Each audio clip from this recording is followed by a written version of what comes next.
Assalamualaikum warahmatullahi taala wabarakatuh. Bismillahirrahmanirrahim. Alhamdulillahirabbil alamin.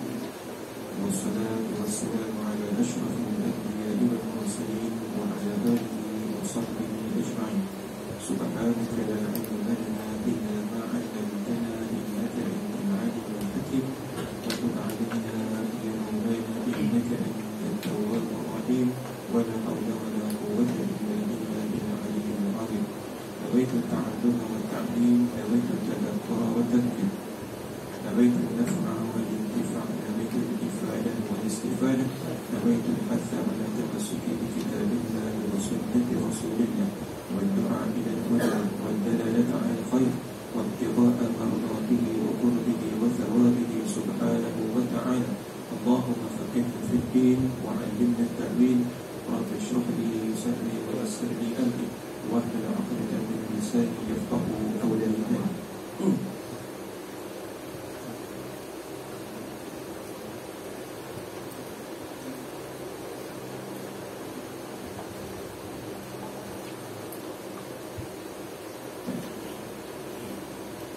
Qala al-musannif rahimahullahu ta'ala wa nafa'na bihi wa bi'ulumihi fid darain amin.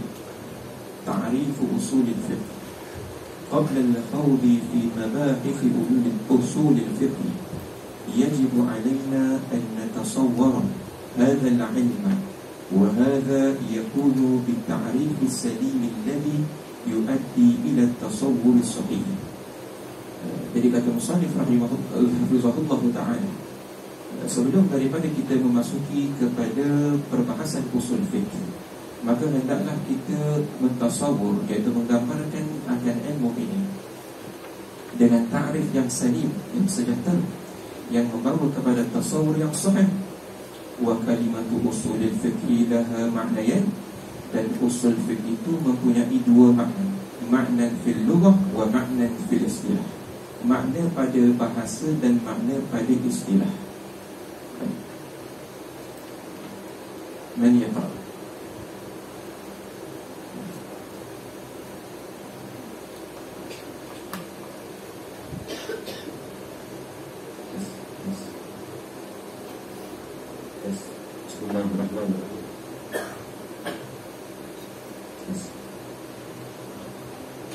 أصول الفقه لغة قبل أن تكون كلمة أصول الفقه علما على الفن المخصوص كانت مركبا إضافيا من كلمتين أصول وفقه. Baik, usul fiqh pada lughah, sebelum usul fiqh itu menjadi usul fiqh, iaitu nama, dia menjadi sebuah nama bagi ilmu. Dia itu terdiri daripada dua kalimah. Yang pertama adalah usul, yang kedua adalah fiqh. Usul jamak bagi al-asl, dan dihimpunkan bersama dia al-fiqh. Dia sebut di sini, tarkib di sini adalah murakkaban idhafiyyan. Ya. Ini kita pelajari dalam ilmu nahwu, bahawasanya tarkib itu ada tarkib idhafi, tarkib isnadi, dan tarkib taqyidi. Ada di sini usul fiqh ialah tarkib di sini adalah tarkib idhafi kerana mudhaf ilaih. Baik, fal aslu لغة ما ينبني عليه غيره والفرع ما ينبني على غيره. Asal itu pada lughah adalah barang yang terbina di atasnya oleh perkara yang lain. Maknanya dia berada di bawah, benda yang lain terbina di atasnya. Itu ma yanbani alaihi ghairuh. Wal far'u ma yanbani ala ghairihi. Dan far' itu adalah cabang, iaitu perkara yang terbina di atas selainnya, iaitu dia terbina di atas al-aslu. Wastilah له معاني متعددة منها الدليل كقولهم الأصل في هذه المسألة كذا أي دليلها. Baik, setelah musannif menjelaskan pada lughah iaitu al-asl dan juga al-far', al-asl itu pada lughahnya adalah ma yanbani alaihi ghairuh. Sekarang musannif masuk kepada membahaskan pada istilah. Apakah itu al-aslu? Al-aslu pada istilah itu ada 4 makna. Yang pertama ad-dalil, yang kedua qaidah mustamirah, Yang ketiga ar-rujhan. Yang keempat as-surah al-makisu alaihi.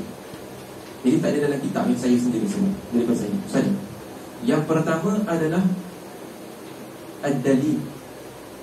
Al-as yakni ad-dalil. Yang kedua adalah al-qaidah al-mustamirrah ataupun muttaridah. Yang ketiga ar-rujhan. Yang keempat as-surah al-makisu alaihi. As-suratul makisu alaihi. Kita pergi kepada yang pertama. Yang pertama adalah ad-dalil. Seperti kata mereka, al-aslu, dan ini disebut banyak di dalam kitab-kitab fiqh, ya. Al-aslu fi hadhihi al-mas'alah kadha. Ya, maknanya ketika mana seorang fuqaha, seorang faqih menyebutkan tentang sebuah masalah fiqhiyah, maka beliau mengatakan al-aslu fi hadhihi al-mas'alah kadha.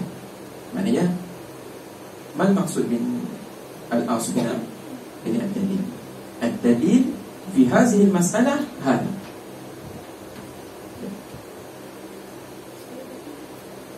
Yani ad-dalil, ya, al-aslu fi hadhihi al-mas'alah hadha. Yani ad-dalil fi hadhihi al-mas'alah hadha. Jelas? Itu atas makna yang pertama. Terkadang al-as itu digunakan pada kaidah mustamirah. Seperti kata mereka, al-aslu fil maitah at-tahrim. Asal bagi bangkai itu at-tahrim. Ai al-qaidatul mustamirrah fiha hiya tahrimu akliha. Iaitu, apa maksud al-as fil maitah at-tahrim? Iaitu al-qaidatul mustamirrah fil maitah hiya tahrimu akliha. Iaitu haram memakan bangkai tadi. Wa kaqaulihim aklul maitati wa ibahatuha lil muttar ala khilafil as.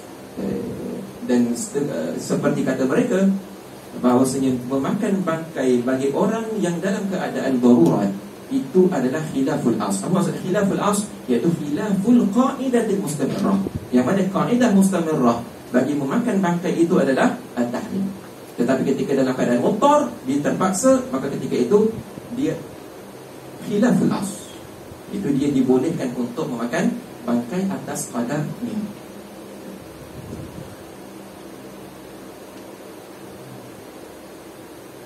Yang ketiga ar-rujhan. Ya, ar-rujhan ini maknanya ar-rujhan maknanya yang berat, ya, pada pihak sebelah yang berat. Maknanya kita tahu bahawa di dalam lughah Arabiah, ya, kalimah lughah Arabiah itu dia tidak lepas sama ada dengan dia itu boleh kita ihtimalkan di atas makna hakiki atau makna majazi. Maka tatkala kita mendengar sebuah kalimah asad, contohnya ra'aitu asadan, seorang lelaki berkata ra'aitu asadan, maka kata-kata asad itu ada dua ihtimal.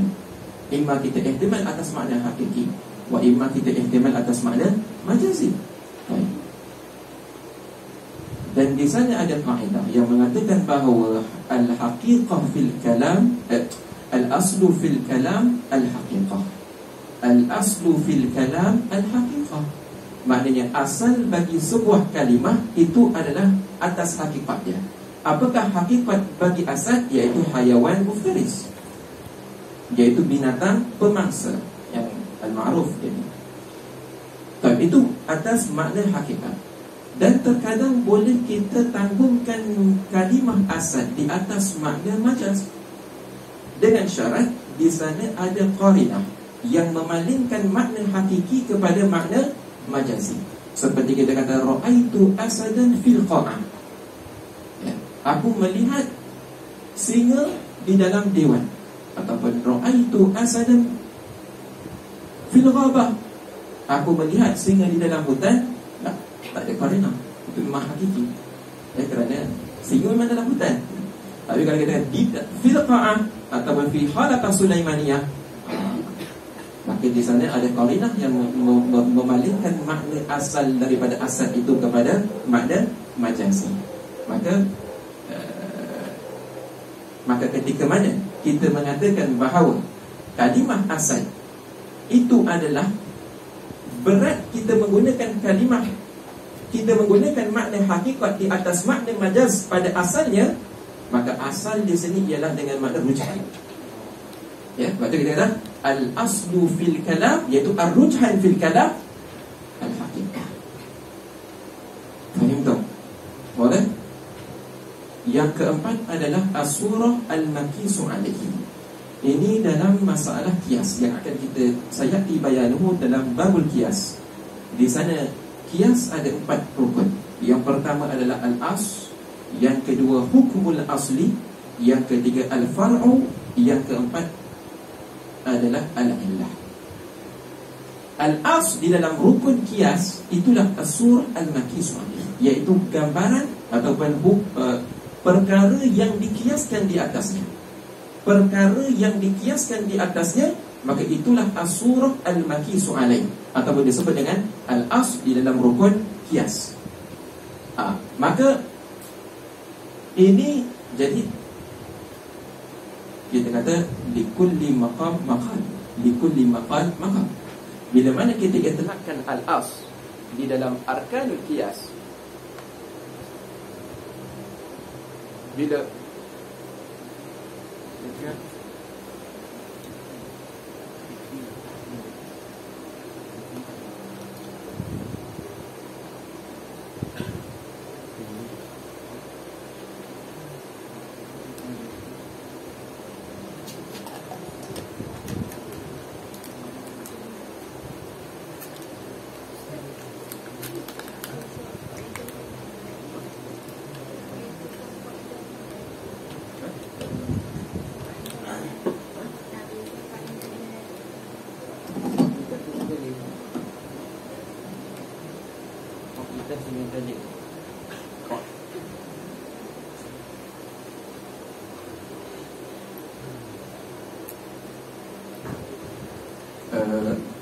dalil itu biasanya ketika mana kita selesai daripada menyebutkan sebuah masalah,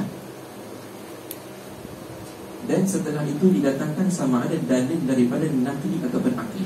Tapi kita tahu al-asl di situ adalah muradnya adalah ad-dalil. Okay. Tadi kita kat mana tadi kita kata? Kan luar yang keempat, iaitu surah makisu alaihi. Jadi arkanul qiyas. Jadi jika diitlaqkan al-as pada arkanul qiyas ataupun apa sahaja yang berkaitan dengan babul qiyas, maka murad di situ adalah surah al-makisu alaihi, iaitu perkara yang dikiaskan di atasnya. Contohnya seperti para fuqaha itu mengkiaskan nabith di atas khamar, di mana tidak ada nas yang sharah tentang keharaman nabith.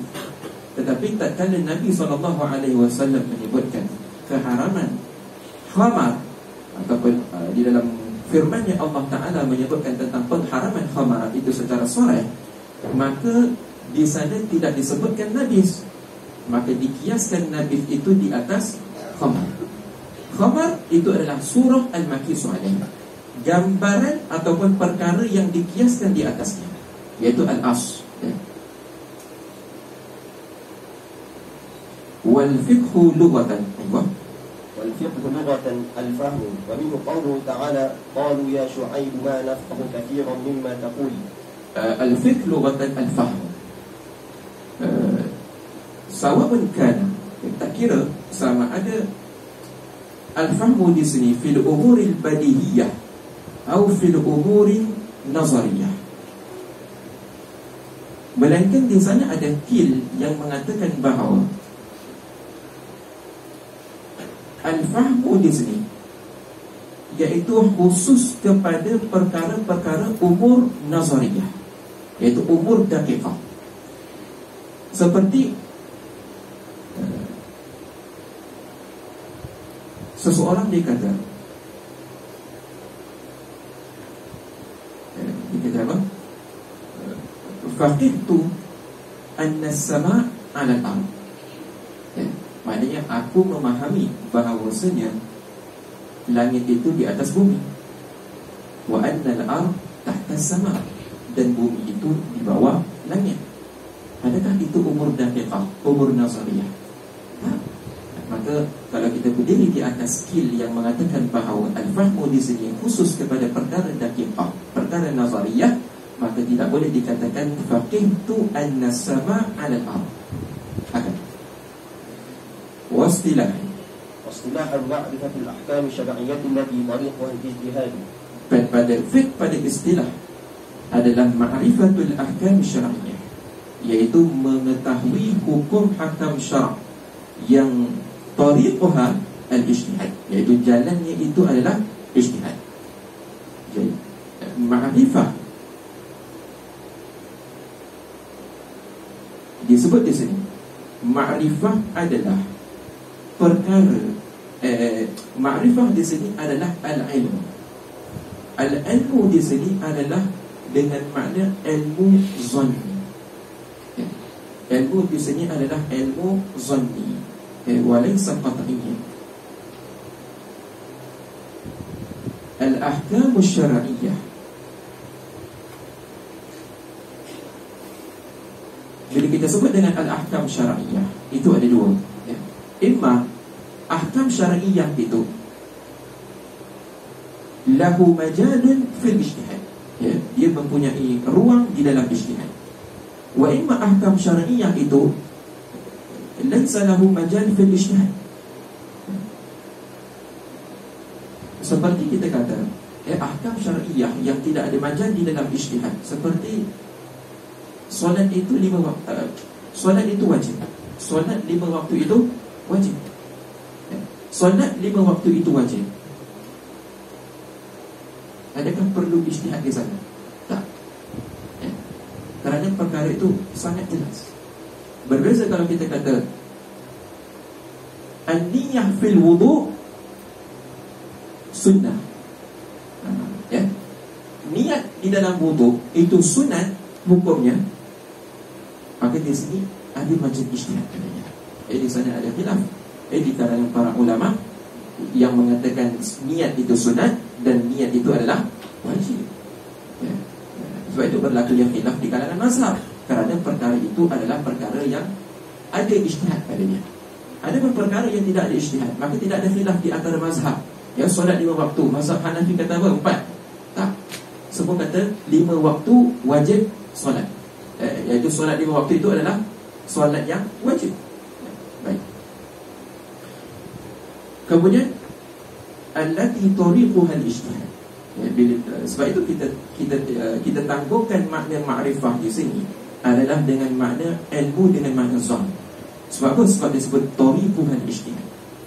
Bila ijtihad itu pasti kepada perkara-perkara yang umur mazlum, perkara-perkara yang mazlum. Ada pun umur qat'i itu tidak boleh, tidak ada tempat padanya untuk ijtihad. Wadhalika كالعلم بأن النية في الوضوء واجبة، أيوة، وأن الوتر مندوب، وأن تبييت النية من الليل شرط في صوم رمضان، وأن الزكاة واجبة في المال الصبي وغير واجب. Kerana Al-Ahnaf tidak mewajibkan zakat pada mal sabi. Adapun kita mewajibkan zakat pada mal sabi, harta kanak-kanak. Wa ghairu wajibatin fil halli mubah, kulli, dan tidak wajib pada perhiasan yang halus, ya. Orang wanita dia memakai perhiasan, ya, cincin, rantai, gelang, ya, lebih daripada apa dia punya nisab dia, ya, iaitu pada emas dalam 85 gram ataupun 86 gram. Dia memakai gelang lebih daripada 85 gram. Adakah dia diwajibkan zakat? Di sisi mazhab kita tidak wajib zakat, kerana emas itu adalah emas perhiasan, berbeza dengan emas simpanan. Tetapi di sisi Ahnaf wajib membayar zakat walaupun emas itu adalah emas perhiasan. Sebab itu kita kata di sini adalah perkara yang ijtihad zanni. Wa anna al-qatla bimuthaqalin yujibul qisas. Bunuh seseorang dengan musaqqal, ini perkara yang tumpul, yang tidak tajam, Dia ada dua, satu sama ada al-qatlu bil muhaddad ataupun al-qatlu bil muthaqqal. Al-qatlu bil muhaddad itu ittifaq bainal mazahib, wajib qisas. Kerana dengan benda tajam, ya, orang yang bunuh dengan sengaja dengan benda tajam wajib qisas. Tetapi kalau orang itu mungkin saya balik pen, ya, dekat hantar, tiba hantar mati, tajam kan? Al-qatlu bil muthaqqal. Adakah wajib qisas? Inda Syafi'iyah wajib qisas. Inda al-Ahnaf tak wajib. Jadi ini semua mempunyai majal di dalam ijtihad. Baik. Wa ghairu dzalik. Wa ghairu dzalik min al-masail al-ijtihadiyyah allati waqa'a fiha al-khilaf bain al-ulama. Dan perkara-perkara lain, ya, masail-masail yang lain yang bangsa ijtihadiyah yang berlaku padanya itu khilaf di kalangan para ulama. Di khilaf al-masail al-qat'iyyah allati la majala fiha lil-ijtihad. Perkataan masail qat'iyyah itu tidak ada tempat untuk ijtihad. بأن كانت معلومة من الدين بالضرورة وذلك كالعلم بأن الصلوات الخمسة واجبة.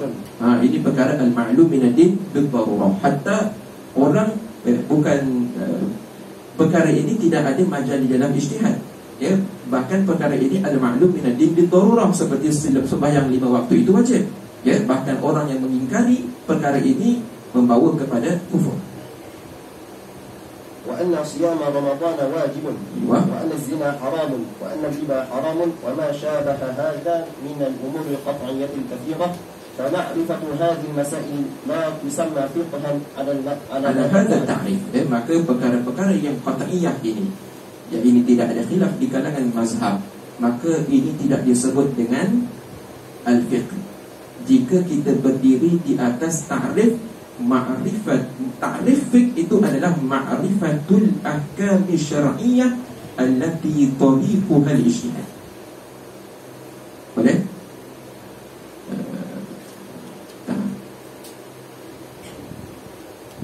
Adapun di dalam Jam'ul Jawami' menyebutkan ta'rif bagi fiqh itu secara istilah adalah al-ilmu bil ahkam syar'iyyah. Al-ilmu bil ahkam syar'iyyah al-amaliyah al-muktasabah bil adillati tafsiliyah. Bil adillati tafsiliyah. Begitu juga dalam Yaqutun Nafis, kalau tak salah saya, digunakan dengan takrif yang sama juga seperti Jam'ul Jawami', iaitu ilmu tentang hukum hakam syariat yang bangsa amaliyah, iaitu bangsa perbuatan. Yang perbuatan di sini maksud qauliyah, dan juga perbuatan qalbiyah, ya, kerana niat, ya, fi'il yang bangsa qalbi, ya, membaca Fatihah di dalam sembahyang, fi'il yang bangsa qauli, al-muktasabah.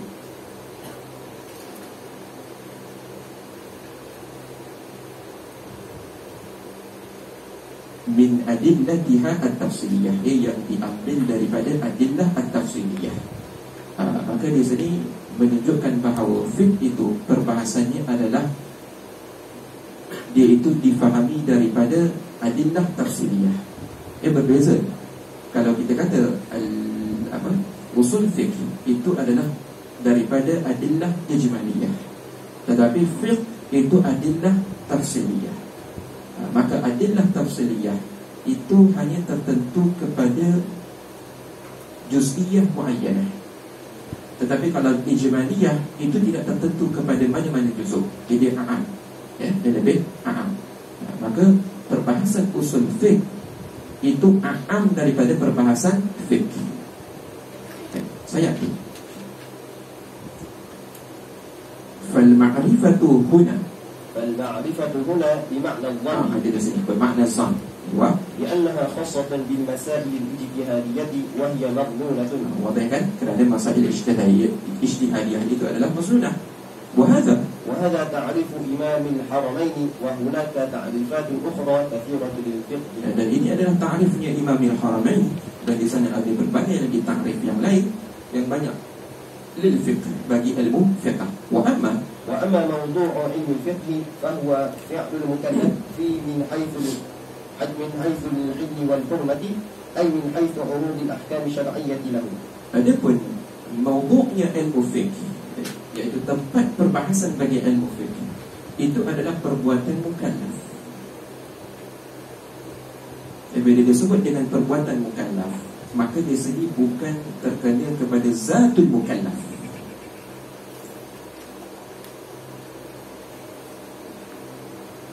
Min haitsu hilli wal haram, daripada sekira-kira halal dan haramnya.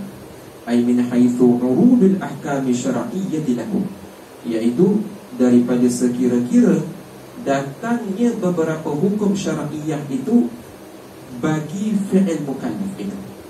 Jadi pada setiap perbuatan mukallaf itu mempunyai hukum, ya. Hukum itu mendatangi ke atas perbuatan kita. Dia bukan datang ke atas zat kita, ya, bukan datang ke atas tangan kita, bukan datang ke atas kaki kita. Tak, ketika mana kita berjalan ke masjid, fi'il berjalan itu yang dihukum. Ketika kita makan, bukan tangan kita yang dihukum, tetapi perbuatan makan itu yang dihukum. Ketika kita minum, perbuatan minum yang dihukum, bukan tangan kita yang dihukum, bukan air yang dihukum. Wa amma استمداده فمن الكتاب والسنة والإجماع والقياس وغير ذلك من الأدلة الشرعية. Adapun istimdad, iaitu tempat ambilan ilmu ini adalah daripada Alkitab, iaitu Al-Quran, As-Sunnah, Al-Ijma', Al-Qiyas wa ghairu dhalik min al-adillati syar'iyyah. وفائدته امتثال أوامر الشرع واجتناب نواهيه المحصلان للفوائد الدنيوية والأخروية. Dan faedahnya bagi ilmu ini adalah menjunjung perintah-perintah Allah Subhanahu wa taala dan menjauhi larangan-larangannya yang menghasilkan keduanya itu kepada faedah duniawiyah dan juga faedah ukhrawiyah. Usul al-fiqh istilahan. وأما تعريف أصول الفقه اصطلاحا بعد أن صار لقبا وعلما عن الفن المخصوص فقد عرف بتعاريف كثيرة من أشملها أنه معرفة usul fiqh pada istilah, ya. Ada pun takrifnya usul fiqh pada istilah, ya, setelah dia itu menjadi laqab dan alam, dia bisa nama di atas fan sebuah bidang ilmu yang khusus, maka ditakrifkan dia itu dengan beberapa takrif yang banyak. أيوة. معرفة دلائل الفقه إجمالا وكيفية الاستفادة منها وحال المستفيد وذلك معرفة دلائل الفقه إجمالا, yaitu mengetahui beberapa dalil fiqh secara ijmal. Satu. Yang kedua, kaifiyatil istifadati minha, yaitu ma'rifatu kaifiyatil istifadati minha ay min dalailil fiqh, yaitu kaifiyat. Kaifiyat ni cara, ya, cara-cara menggunakan dalil tadi, yaitu kaifiyatul istifadah, cara kita menggunakan dalil. Wa halil mustafid, ini adalah yaitu al-mujtahid ataupun sifatul mujtahid. Baik. Jadi di dalam perbahasan usul fiqh itu hanya 3 perkara ini, ya, tak lebih daripada 3 perkara ini. Bahkan Imam Ibnu Daqiq Al-Aid menyebutkan bahawa cukup kalau kita mentarifkan usul fiqh itu dengan 2 sahaja, iaitu ma'rifatu dalailil fiqh ijmalan wa kaifiyatil istifadati minha, iktafa biha, ya. Tetapi wahalil mustafid itu sebagai tatimah, ya, wahalil mustafid itu sebagai tatimah. Baik. Yang pertama iaitu mengetahui dalail al-fiqh ijmalan. Jadi usul fiqh itu kita mengenal dulu dalil. Kita kenal dulu dalil. Ini dalil, ini dalil, ini dalil, ini dalil. Setelah kita mengetahui ini dalil, sekarang kita belajar cara kita menggunakan dalil tersebut, ya? Cara kita menggunakan dalil tersebut, ya. Setelah itu yang kedua, yaitu kaifiyatul istifadati minha. Wa halil mustafid, yaitu membahaskan tentang siapakah orang yang layak untuk menggunakan adillah tadi, sifatul mujtahid. Maka bukan semua orang yang boleh mengistinbat hukum daripada adillah. Hanya orang-orang yang tertentu sahaja yang berhak, yang layak untuk menggunakan dalil-dalil ini. Jadi jangan kita ingat kita dah belajar, kita dah khatam khulasah yang boleh dah istinbat hukum. Tak, jauh lagi. Okay. Dia baca seperti apa? Kita beli handphone. Kita beli handphone. Sebelum kita beli handphone, kita belajar dulu apa spek dia, berapa megapiksel, berapa RAM, memori dia berapa, 132 GB, 64 GB, megapiksel 6, 9.0, RAM dia berapa, 4, 2.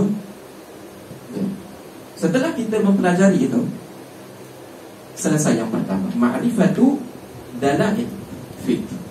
Yang kedua, kita belajar cara pakai handphone. Nak on kat mana? Oh, button kat tepinya on. Nak off kat mana? Nak ambil gambar tekan button apa? Apa lagi? Saya tak pandai sangat. Begitu cara menggunakan kaifiyatul istifadah.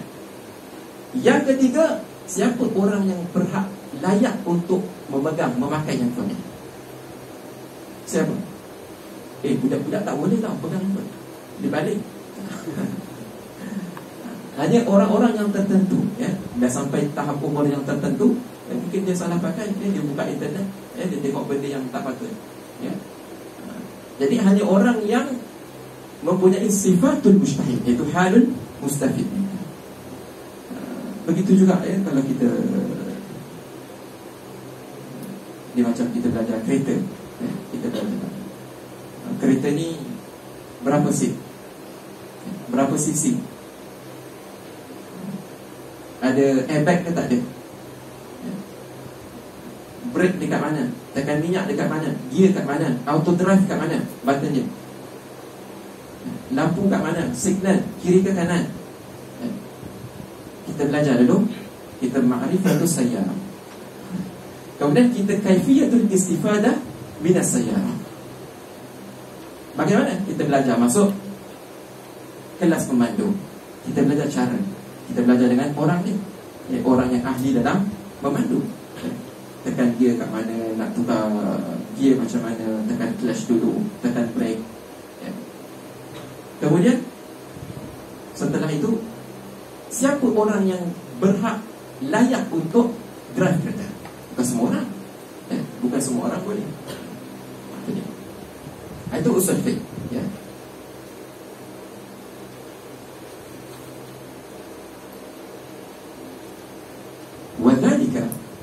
وذلك كمعرفة أن مطلق الأمر للوجوب ومطلق النهي بالتحريم، وأن أقوال النبي صلى الله عليه وسلم وأفعاله والإجماع والقياس وغير ذلك من الأدلة الإجمالية حجة شرعية. Dan demikian itu seperti kita mengetahui bahawasanya mutlaqal amri itu wujud. Mutlaqal amri itu menunjukkan kepada wujud. Mutlaqun nahyi itu menunjukkan kepada tahrim. Perkataan Nabi SAW, af'alnya, ijma', qiyas, itu sayati bayanuhu, itu adalah hujjah syar'iyah. Itu adalah hujjah syar'iyah. Ini usul fiqh. Maknanya usul fiqh dia membahaskan perkara yang umum ataupun perkara yang kulli. Maknanya meratai kepada semua. Dia tidak membahaskan juz'iyat. Kita dah sebut bahas. Dia tidak membahaskan juz'iyat muayyanah, tetapi dia membahaskan tentang kulli. Kemudian juz'iyat ini akan dibahaskan oleh fuqaha. Usuli hanya membahaskan perkara kulli daripada yang berkait dengan ahkam syar'iyah, iaitu daripada perintah, nahi, aqwalnya Nabi, af'alnya Nabi, takrirnya Nabi, dan terus. فالمعتبر في حق الأصولي معرفة الدلائل من حيث الإجمال، وهذا قيد يخرج معرفتها من حيث التفصيل فإنه من عمل الفقيه. Maka yang muktabar pada hak seorang usuli, ini usuli iaitu orang yang bidang dalam usul fiqh. Kalau ilmu kalam kita sebut dengan mutakallim, kalau fiqh kita sebut dengan al-faqih, kalau mantik kita sebut dengan apa? Manatiqah, itu jamaknya. Apa dia? Apa nanti? Apa ya? Maksudnya? Tak ingat. Hadis kita muhaddis, begitu. Itu usul. Ma'rifatud dalail min haithul ijmal. Mengetahui dalail itu daripada sekira-kira ijmal, secara ijmal. Dan kait dengan ijmal ini mengeluarkan mengetahui dalail itu dari sudut tafsil yang terperinci. Fa innahu min amalin faqih. Jadi apa beza di antara ijmal dan juga tafsil? Ya, ijmal dia tidak terkait dengan juz'iyah muayyanah, masail muayyanah. Tafsir dia terkait dengan juz'iyat muayyanah. Contoh, al-amru lil wujub. Ya, al-amru lil wujub. Amar itu adalah kata-kata perintah, itu menunjukkan kepada wajib. Perintah, di dalam perintah ini afradnya banyak. A, B, C, E. Aqimus salah wa atuz zakah ittaqullah wajahidu fi sabilillah. Semua ini, bukankah semua ini adalah amar? Kan? Amar kan? Ini juz'i. Di mana terbenar semua juz'i ini, setiap daripada juz'i ini terbenar bahawa dia adalah amar. Maka ittaqullah, ittaqu amar. Aqimu amar. Wa atu amar. Wajahidu amar. Ini afrad ini siapa yang membahasnya? Yaitu al-faqih. Ini kita sebut dengan adillah tafsiliyah. Adapun amar, kepadanya tanpa kita menentukan mana-mana daripada salah satu amar ini siapa yang membahaskannya? Usuliyun. Ini kita panggil min haithul ijmal, yaitu la yata'allaq bil juz'iyyah muayyanah, bil masail muayyanah. Hakana fal mu'tabar وذلك كالعلم بأن الصلاة في قوله تعالى وأقيموا الصلاة واجبة وأن الزنا في قوله تعالى ولا تقربوا الزنا حرام. Kata-kata taqrabu wala taqrabu wa aqimu. وأن الربا في قوله تعالى وأحل الله البيع وحرم الربا حرام. Ini semua perkara yang bertakluk dengan amalul faqih. Ya, kerana apa? Kerana bila kita sebut aqimus solah, bukankah aqimus solah itu khusus kepada perintah kepada solat? Khusus kan? Kalau kita kata wala taqrabuz zina, bukankah larangan ini khusus kepada larangan zina? Khusus. Maka ini adalah amalul faqih, bukan amalnya usuli. Usuli tugasnya adalah membuat kaedah yang umum daripada itu. Ya, bukan khusus kepada solat, bukan khusus kepada zina, bukan khusus kepada riba, tetapi umum, perintah, larangan. Hakata.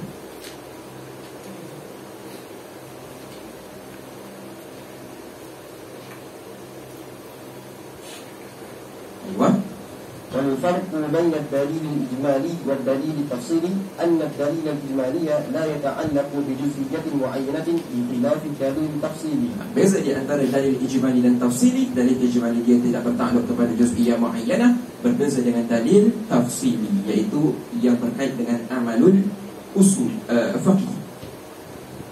فقوله تعالى وأقيموا الصلاة خاص بالصلاة لا علاقة له بالزكاة ولا بالحج. Aywa.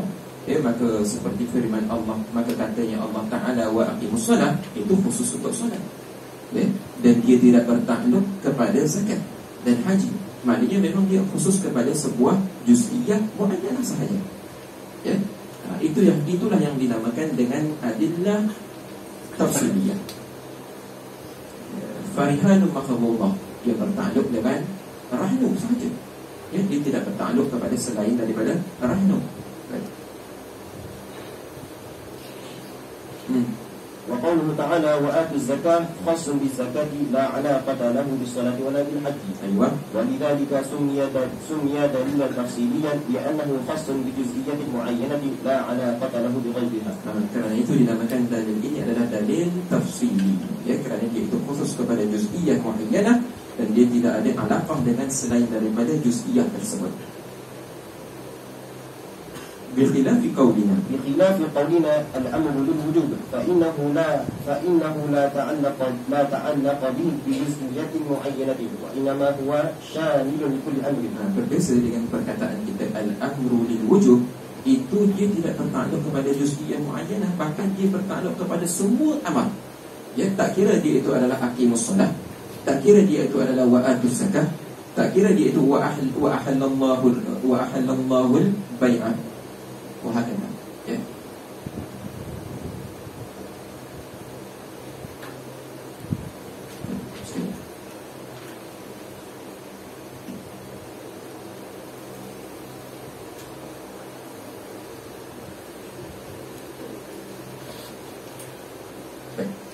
Sekarang kita lihat al-amr.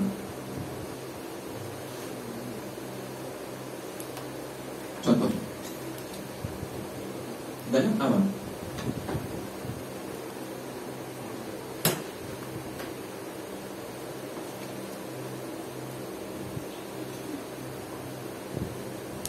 ini ada kata-kata perintah. Di antara amar itu ada aqimus shalah,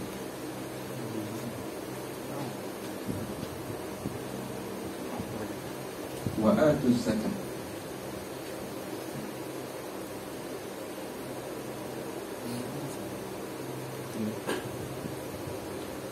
ittaqullah.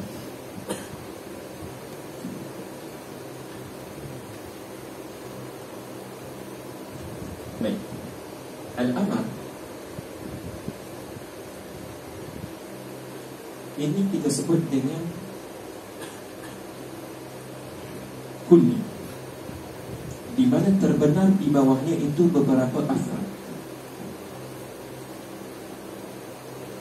Kalau orang yang sudah mempelajari istilah-istilah dalam mantik, senangnya untuk dia memahami usul fiqh.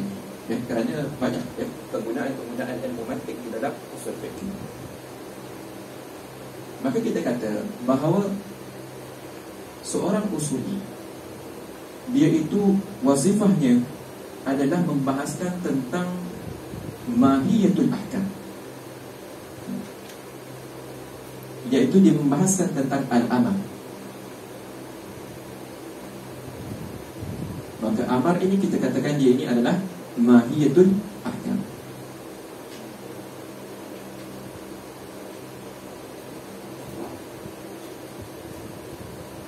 Ataupun kita boleh katakan bahawa dia ini mafhumul ahkam.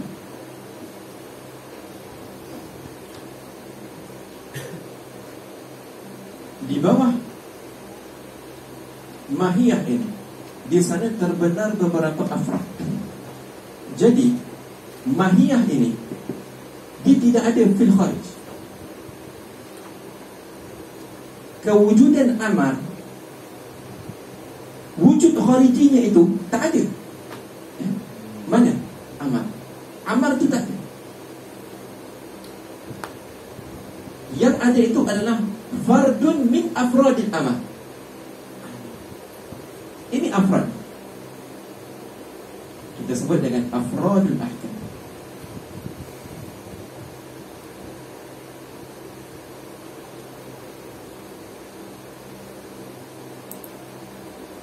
Ataupun juz'iyah, ya boleh.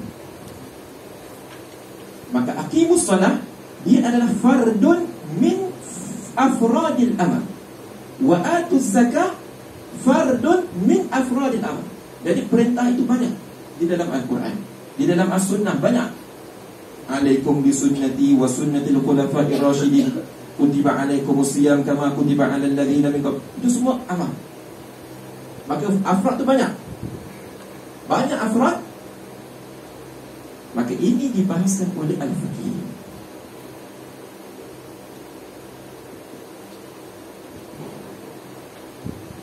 Ini dibahaskan oleh siapa? Usul.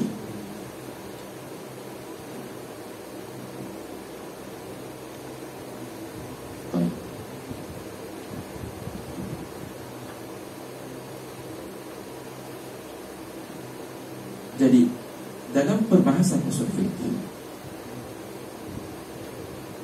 dia terkait, maknanya macam mana kita nak bina akal kita di dalam memahami perbahasan usul fikih ini. Sebelum daripada kita memahami tentang perkara ini, yaitu af'alul mukallaf, yaitu afradul ahkam, dia ini kan daripada mahiyah dia. Dan mahiyah ini dia tidak akan terbenar melainkan di sana perlu kepada perbahasan yang bertakluk dengan kalam. Jadi kalau cuba kita fikir, orang kita diperintahkan untuk solat, kemudian orang solat, maka solat itu, solat seseorang itu amal yang siapa? Fakih. Seorang fuqaha, seorang fakih, dia membahaskan tentang masail juz'iyah ini.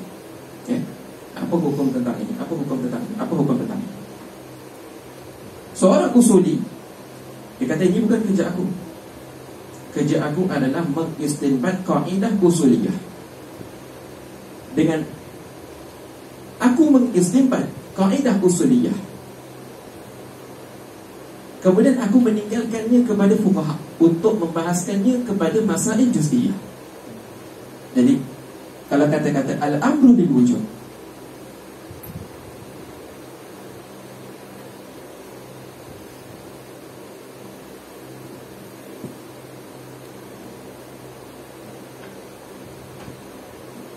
seorang usuli dia mengistinbatkan kaedah ini, yaitu kaedah kulliyah. Maknanya setiap amal itu menunjukkan kepada wajib. Kemudian usuli kata, dan tugas aku di dalam aku mengistinbat kaedah usuliyah ini, aku mesti mendatangkan dalil. Kenapa aku mengatakan bahawa al-amru lil wujub? Kenapa setiap perintah, kata-kata perintah bila datang dalam Al-Quran atau Sunnah, maka itu menunjukkan kepada wajib? Kenapa tak tunjuk kepada sunnah? Kenapa tak tunjuk kepada harus? Maka usuli kata, baik, sekarang aku mendirikan dalil di atas kaedah aku ini. Setelah aku mendirikan dalil, selesai kerja aku. Kerja aku sampai sini saja. Bas. Setelah itu, fakih, yaitu orang yang tamakun di dalam bidang fiqh, dia menggunakan kaedah yang telah diistinbatkan oleh usuli, yaitu seorang fakih bila dia melihat ayat Al-Quran, oh, aqimus solat, Allah Ta'ala sebut kata-kata aqimus solat, dirikanlah solat. Seorang fakih kalau dia berdiri tanpa dengan kaedah yang diistinbat oleh usuli, dia tidak mampu mengeluarkan hukum bahawa solat itu wajib. Dia tak mampu, melainkan dia perlu kepada kaedah usuliyah ini yang telah diistinbat oleh seorang usuli. Jadi, maka fakih dia mengambil kata-kata aqimus salat dan dia gabungkan dengan kaedah ini, maka dia akan menatijahkan bahawa as-salatu wajibatun. Dia akan menatijahkan kepada as-salatu wajibatun. Sayati. Cuma saya nak sebut di sini. Sekarang kita nampak apakah itu tugasnya faqih dan apakah tugas seorang usuli. Baik. Apa tugas seorang mutakallim? Sebelum Kalau kita pandang di sini adalah amalnya seorang fakih, di sini amalnya seorang usuli.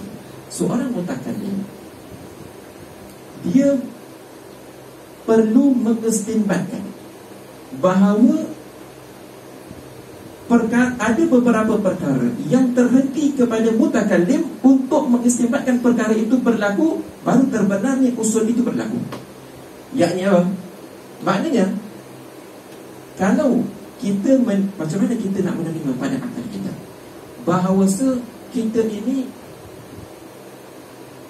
adalah orang ataupun hamba ataupun makhluk yang harus untuk menerima wahyu, harus untuk menerima perintah daripada Allah. Jadi di sana ada seolah-olah ada dua hubungan, Allah dan hamba, Allah dan makhluk, Khalik dan makhluk. Mutakallim, dia perlu menetapkan bahawa di sana Allah itu mawjud. Qat'an. Kenapa? Kerana aqimus salah, ini khitabullah. Macam mana berlakunya khitabullah tanpa Allah itu wujud? Maka tugas mutakallim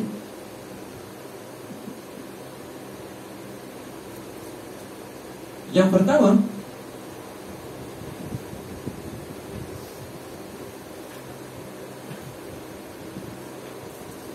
dia perlu menetapkan bahawa an yakuna Allah mawjud.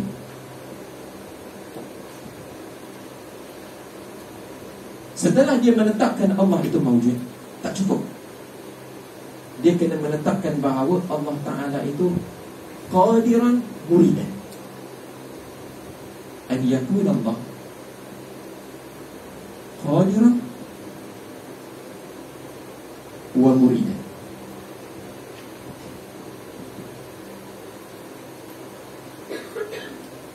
Jadi dengan kita menerima ayat Al-Quran,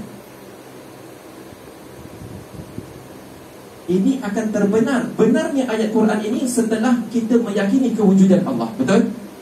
Macam mana kita nak meyakini benarnya ayat ini adalah ayat daripada Allah kalau kita tidak meyakini Allah itu wujud? Faham tak? Jelas? Jadi setelah kita mengisbatkan kewujudan Allah, kemudian kita perlu untuk mengistinbatkan Allah itu qadiran muridan. Kenapa? Kerana setelah Allah menciptakan kita, cuba, setelah Allah itu wujud dan kita ini adalah ciptaan Allah dengan kudrahnya Allah Ta'ala, satu. Kemudian Allah itu murid. Maknanya apa? Kerana kita ini makhluk hamba Allah, kita ini menerima untuk berlaku apa sahaja ke atas kita. Kerana kita ini mungkin, kita ini mungkin minal mungkinat.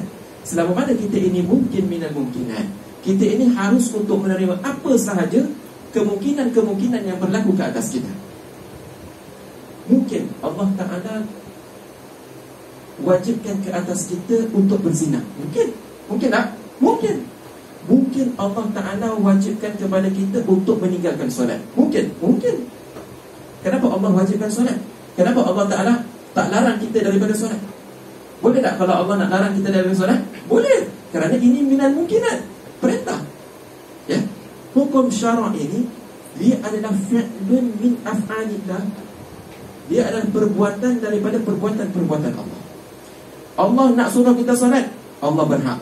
Allah nak suruh kita tinggal solat, Allah berhak. Allah nak suruh kita berjudi, Allah berhak. Kalau Allah nak wajibkan, Allah berhak. Kenapa Allah tak muridkan? Bukankah Allah Ta'ala adalah zat yang murid, yang berkehendak ke atas segala sesuatu? Jadi kita menetapkan Allah Ta'ala itu adalah zat yang murid, Allah yang menentukan hukum syarak ke atas kita. Ya. Allah menghendaki mewajibkan solat kepada kita, Allah menghendaki kita menunaikan zakat, Allah menghendaki kita berpuasa di bulan Ramadan. Allah nak, ya, bukan macam Mu'tazilah. Dah Allah tak murid, itu dengan akal. Solat itu benda baik, maka kita wajib buat. Bukan Allah yang nak. Sebab itu wajib kita mengisbatkan qadir muridan. Dua. Yang ketiga, wajib kita mengisbatkan bahawa Allah Ta'ala itu tak. Wajib kita mengisbatkan bahawa kita ini adalah zat yang harus untuk menerima apa sahaja perkara-perkara mungkinat ke atas kita. Harus, yakni kita ini harus sahaja untuk menerima apa sahaja mungkinat. Seperti perintah ini, atau perintah ini, atau perintah ini. Ayuh. Maka setelah itu, setelah kita mengisbatkan di sini, iaitu ini adalah wasifahnya mutakallim, maka wasifah seorang usuli, dia menerima perintah, dia melihat kepada perintah Allah yang sangat banyak, afrad. Kemudian dia mengambil sesuatu yang kulli, dia tajridkan semua ini, dan dia mengambil satu perkara yang kulli, iaitu al-amar. Usuli mengistinbatkan sebuah kaedah bagi al-amar itu. Bas. Kemudian usuli setelah mengistinbatkan kaedah, dia melepaskan kepada fuqaha al-faqih. Fuqaha melihat kepada ayat Quran, oh, kita ada kaedah usuliyah mengatakan ini, dan ayat Al-Quran mengatakan ini, maka kita mendapatkan sebuah natijah, as-salatu wajibatun, az-zakatu wajibatun.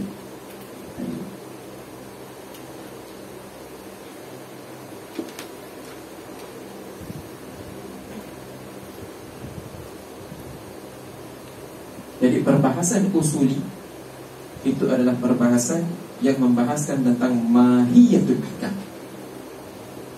Perbahasan fakih itu adalah membahaskan tentang afradul ahkam atau juz'iyatul ahkam. Ya.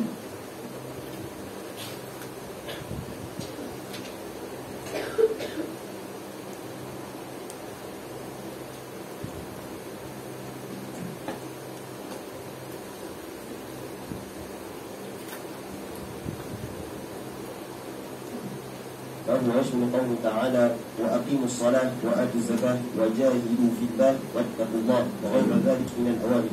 نعم. فحيثما وجدنا صيغة الأمر في كلام الشارع حملناها على الوجوب حيث لا قليلة تصرف فيه عنه.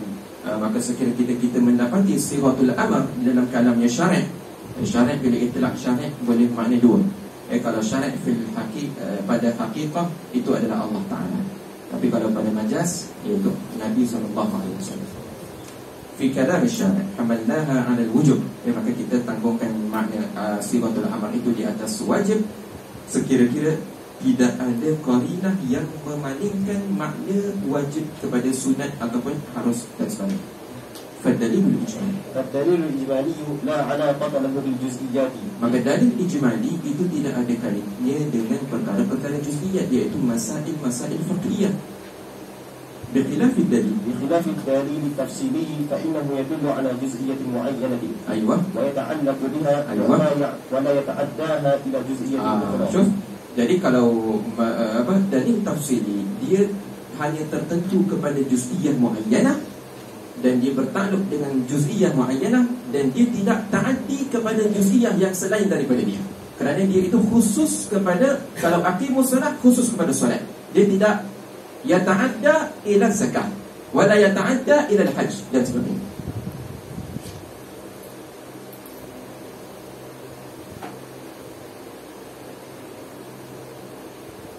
Ayuh, lakinnana وأما كيفية الاستدلال بالدلائل الإجمالية وهي الفقرة الثانية في تعريف أصول الفقه. Adapun kaifiyatul istidlal bid-dalail al-ijmaliyah wa hiya al-fiqrah ats-tsaniyah fi ta'rif usul al-fiqh. Itu fiqrah yang kedua daripada ta'rif usul fiqh. Tadi kita ada 3 kan? Ini yang kedua. Maka yang dikehendaki dengan kaifiyatul istidlal itu adalah kaifiyat istinbatil ahkam syar'iyyah minha hala ta'arudiha. Hala ta'arudiha. ketika mana berlaku ta'arud di antara adillah tadi. Jadi dalil ada banyak. Dalil bukan satu. Dalil ni banyak, berbagai. Jadi kita jumpa 10 dalil. Tadi kita belajar tentang ma'rifatul adillah. Setelah kita mengenal ada 10 dalil tentang satu hukum dan berlaku ta'arud, maka bagaimana kita nak menguruskan dalil-dalil ini dengan cara yang benar. Itu namanya kaifiyatul istifham. Wadzalika كتعارض الخاص والعام فإنه يقدم الخاص على العام. Jika ta'arud di antara khas dan am, maka didahulukan khas di atas am. لأن دلالة الخاص قطعية ودلالة العام ظنية. Kerana dalalah khas itu adalah qat'iyah dan dalalah am itu zanniyah, maka kita dahulukan qat'iyah di atas zanniyah. وتعارض النص مع الظاهر فإنه يقدم النص على الظاهر بنفس السبب. Sama, maknanya apabila berlakunya ta'arud di antara nas dan juga zahir, maka kita mendahulukan nas kerana nas itu qat'i dan zahir itu adalah zanni. وتعارض المتواتر مع الآحاد فإنه يقدم المتواتر على الآحاد ولنفس السبب أيضا على ما سنعرفه في مباحث التعادل والترجيح. Dan jika berlaku tawad di antara ta'arud di antara mutawatir dan juga hadis ahad, maka didahulukan mutawatir di atas ahad. Dan walinafsi sabab aidan, iaitu kerana mutawatir itu adalah qat'i dan ahad itu adalah zanni, maka kita mendahulukan qat'i di atas zanni ala ma sana'rifuhu fi mabahith at-ta'adul wa tarjih. وأما حال المستفيد فالمراد به معرفة الأحوال وصفات المجتهد الذي ينظر في الأدلة ويرجح بعضها على بعضها الآخر. أيوة. وأما adapun hal mustafid, iaitu yang dikehendaki, iaitu kita mengenal hal dan sifat-sifat mujtahid. Alladhi yanzuru fil adillah, yang mujtahid itu dia melihat kepada dalil dan dia yang akan mentarjihkan dalil ini lebih kuat daripada ini, dalil ini lebih kuat daripada ini.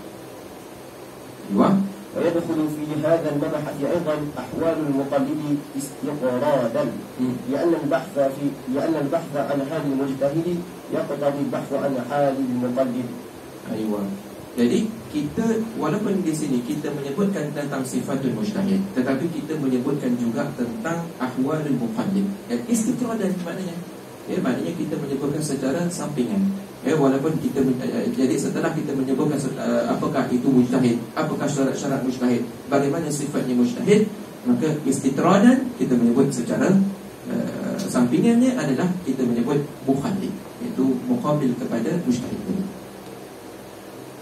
والخلاصة أن أصول الفقه يشتمل على 3 أمور: دلائل الفقه الإجمالية، كيفية الاستفادة منها، حال المستفيد وصفته. Dan khulasahnya adalah bahawasanya usul fiqh itu terkandung 3 perkara: dalailul fiqh, kaifiyatul istifadah, wa halul mustafid wa sifat. وأما موضوع علم أصول الفقه فهو أدلته من حيث العوارض اللاحقة لها من كونها عامة وخاصة وأمرا ونهيا وغير ذلك. Dan maudu'nya ilmu fiqh, iaitu tempat perbahasan bagi ilmu usul fiqh, itu adalah adillah-adillahnya, beberapa dalilnya daripada sudut awarid al-lahiqah lahu, iaitu beberapa perkara-perkara yang mendatang yang menghubungi kepada adillah tersebut, daripada keadaannya adillah itu iaitu am, khas. Apa awarid itu adalah am, khas, amran, nahyan dan sebagainya. وأما غايته فهي الوصول إلى الأحكام الشرعية من الأدلة التفصيلية بواسطتها. Adapun ghayah daripada mempelajari ilmu usul fiqh ini adalah sampainya kepada ahkam syar'iyah daripada dalil-dalil tafsiliyah biwasitatiha, iaitu dengan wasitahnya adillah daripada usul fiqh. على معنى أنه لا بد من معرفة أصول الفقه لتمكن من استنباط الحكم الشرعي من الدليل التفصيلي، وذلك لأن الدليل التفصيلي وحده لا يفيد ذلك. Maknanya bahawasanya wajib kita mengetahui usul fiqh supaya kita menetapkan, supaya kita boleh untuk mengistinbatkan hukum syarak daripada dalil tafsiri. Jadi dalil tafsiri sahaja itu tidak cukup untuk kita mengistinbatkan hukum, ya. Sebab itu orang-orang Wahabi bila dia menggunakan dalil tafsiri sahaja untuk mengeluarkan sebuah hukum, maka dia akan tergelincir di dalam hukumnya, ya. Maka tak dapat tidak, dia perlu kepada kaedah yang dikeluarkan oleh usuli, barulah dapat menghasilkan natijah yang benar.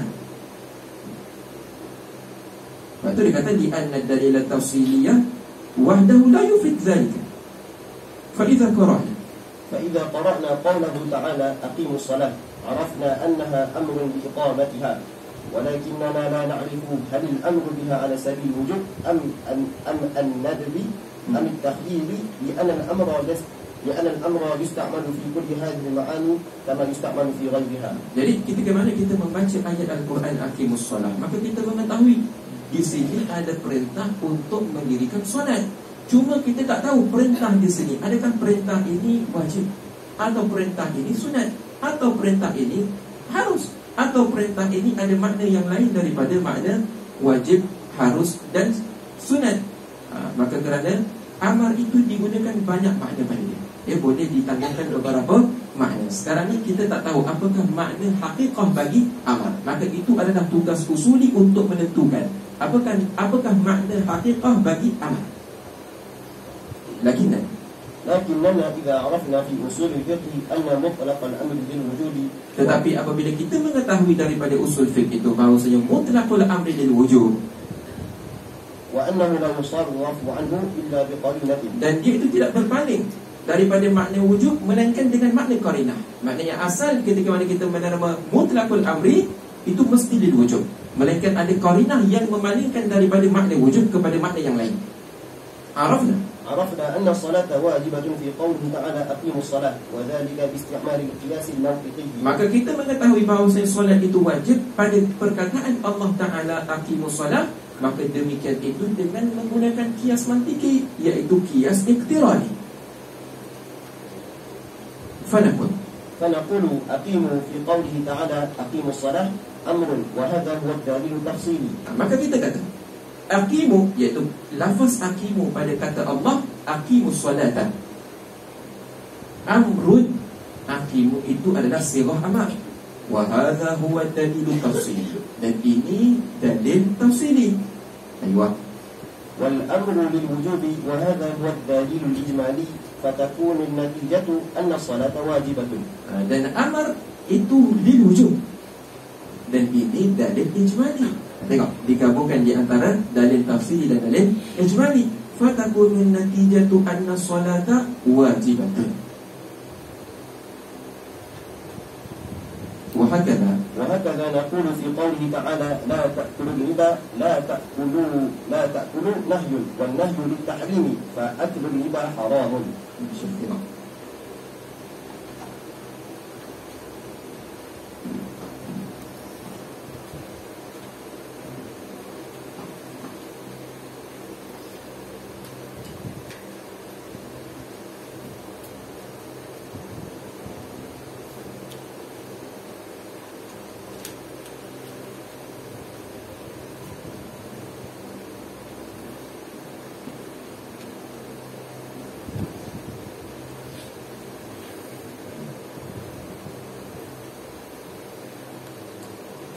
Qauluhu ta'ala aqimus salat. Jadi yang pertama kita ambil kata-kata aqimu. Kita mengatakan bahawa aqimu amr.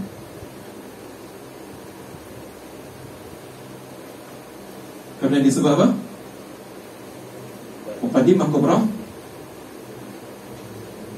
Al-amru lil wujub. Al-amru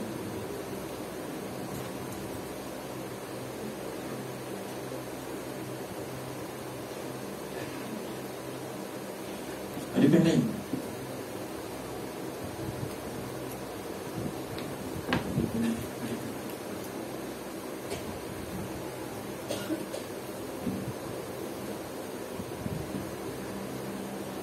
Al-amru lil-wujub.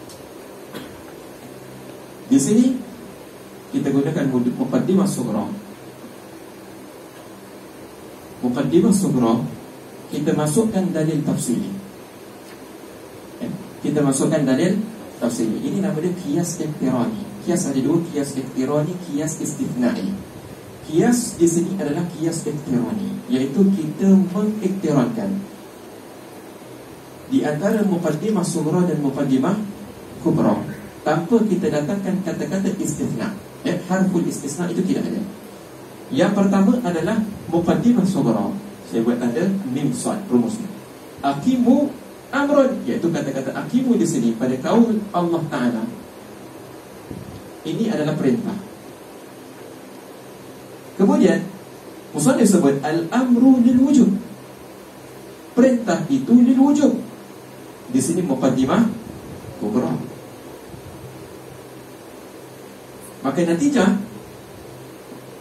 apa dia? Anna salata wajibatun.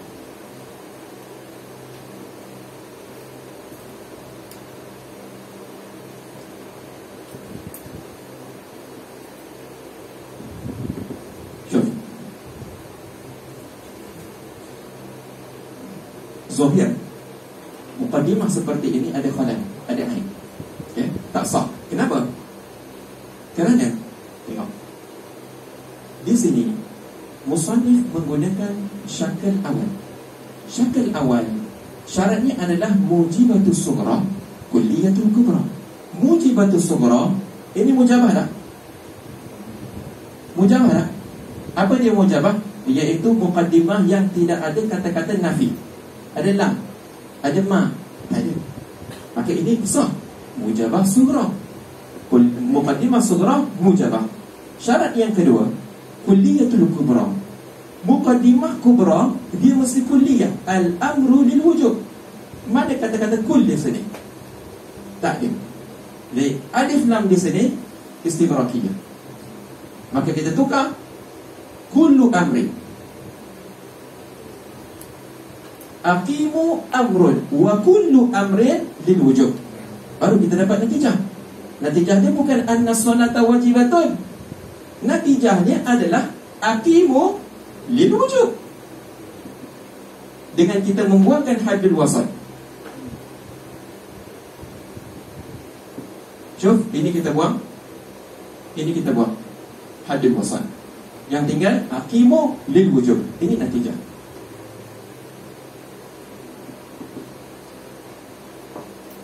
Jadi bila kita tahu di sini aqimu lil wujub, yakni aqimu di sini perintah di sini menunjukkan kepada wajib. Aqimus salata. Barulah kita dapat bahawa perintah di sini adalah solat itu wajib. Anna salata wajiban. Begitu juga kiaskan pada misal yang kedua, iaitu la ta'kulu riba. La ta'kulu nahyun, wa nahyu ay wa kullu nahyin litahrimi. Maka kita buang haddul wasal. Maka hasilnya apa? La ta'kulu litahrim. La ta'kulu litahrim. Itu natijah. Bila maka kata-kata la ta'kulu riba, maka kita tahu bahawa di situ larangan secara haram akan riba. Fa'aklu riba haram. Maka sebab itu ghayah di dalam mempelajari usul fiqh supaya kita dapat menghasilkan natijah ahkam syariah ini. Ahkam syariah ini terhasil dengan kita menggabungkan dua muqaddimah tadi. Yang pertama adalah dalil tafsili. Yang kedua dalil ijmali. Kalau kita ada dalil tafsili, kita tidak ada dalil ijmali, maka tak boleh kita nak membuat qadiyah seperti ini, qiyas seperti ini. Maka tidak boleh menghasilkan natijah ini. Tetapi dengan kita menggabungkan kedua-duanya, maknanya saling memerlukan di antara satu sama lain. Wa bihadza وبهذا يتبين لنا أنه لولا أصول الفقه لما استطعنا استنباط الأحكام الشرعية من أدلة التفسير. Aywa, maka jelas ya bahawasanya kalau tidak ada usul fiqh maka kita tidak mampu untuk mengistinbatkan hukum syar'iyyah daripada adillah tafsiriyah. Walil jahli بهذا العلم زلت أقدام كثير ممن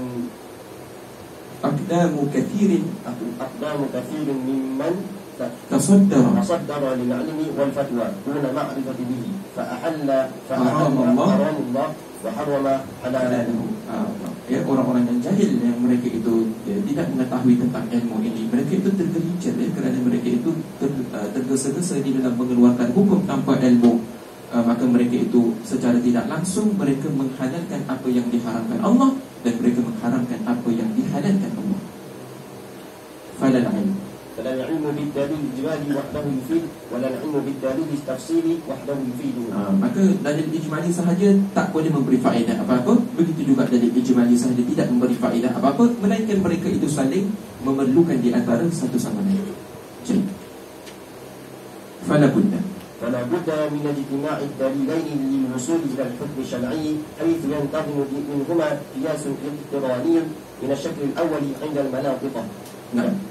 يكون الدليل التفصيلي فيه مقدمة صغرى والدليل الإجمالي مقدمة كبرى والنتيجة هي الحكم الشرعي. Maka tak dapat tidak ya bahawa kita menyimpulkan di antara dua dalil tadi, iaitu dalil ijmali dan dalil tafsili, untuk menghasilkan sebuah hukum syarak dengan kita meletakkan pada muqaddimah sughra itu adalah dalil tafsili dan pada muqaddimah kubra dalil ijmali, maka dengan itu kita akan menghasilkan natijah hukum syarak. Al-muqaddimatul usuliyah. المقدمة الأصولية جرت العادة عند الأصوليين على تقديم بعض المباحث والمصطلحات الهامة قبل الخوض في المباحث الأصولية لما لها من علاقة هامة في جميع مباحثه بل في جميع العلوم الشرعية، وذلك كمباحث الحكم وتقسيماته وأنواع الإدراك وضوابطه. وسنبدأ نحن أيضا بهذا على أن نقتصر على أهمها بالمقدمات بما يتماشى مع منهج الاختصار في هذه الخلاصة.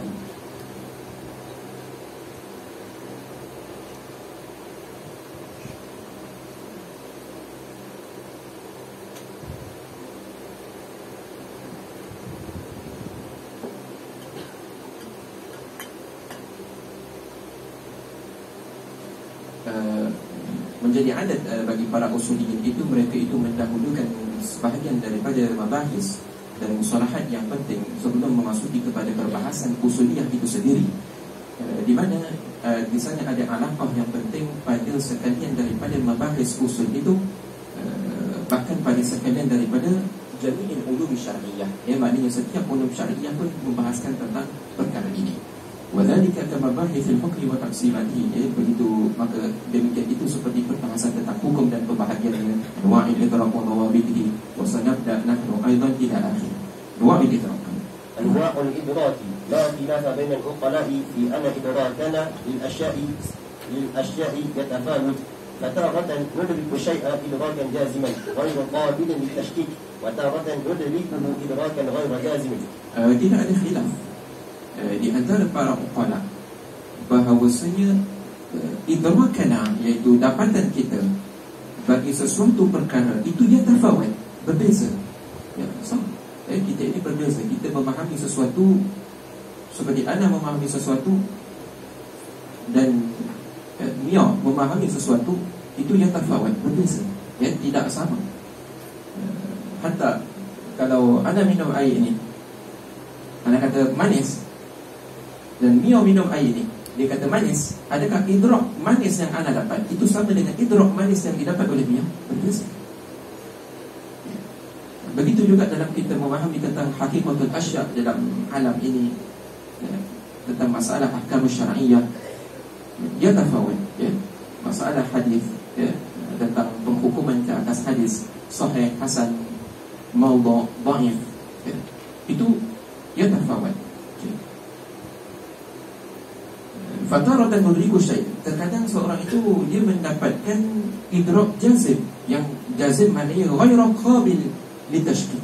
Maknanya tidak akan menerima tashkik sama sekali, tidak ada syak, tak ada ragu-ragu sama sekali. Terkadang idraknya itu ghairu jazim. Jadi fa idza nazarna, jadi idrak itu adalah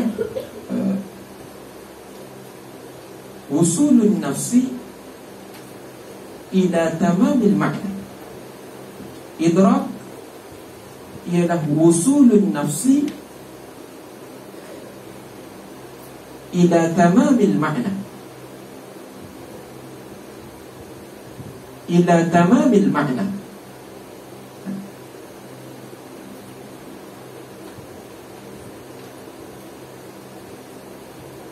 Tetapi kalau kita kata wusulun nafsi ila ghairi tamamil makna, itu syuur, rasa. Wusulun nafsi ila ghairi tamamil makna, itu syuur, rasa. Rasa dia tak kuat macam idrak. Idrak dia ila tamamil makna. Okay.